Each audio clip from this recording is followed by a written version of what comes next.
গুনাহের কারণে মানুষ নিঃস্ব হয়ে যায়। বলেন কি হয়? আপনাদের এলাকায় নিঃস্ব কাকে বলে একটু শুনি দেখি। যাদের টাকা পয়সা নাই, ঘর বাড়ি নাই, এটাই তো নাকি? আর দুই একজন মানে টেনশনে আছে, যদি বলি জি আবার কোনো বিপদ আছে কিনা। আরে এটাই তো। আরে টাকা পয়সা ঘর বাড়ি নাই, এটাই তো নিঃস্ব। আপনারা ভয় পেন না, সাহাবায়ে কেরামও বলেছেন এটাই নিঃস্ব। এবার সবাই বলেন এটাই তো নিঃস্ব।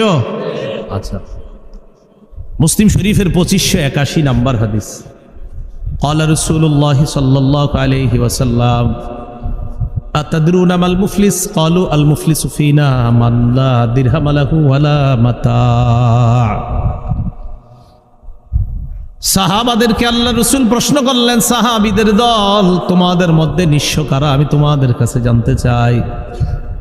সাহাবীগণ জবাব দিলেন, আল মুফলিসু ফিনা মান লা মাতা লাহু ওয়ালা দিরহাম, মান লা দিরহাম লাহু ওয়ালা মাতা।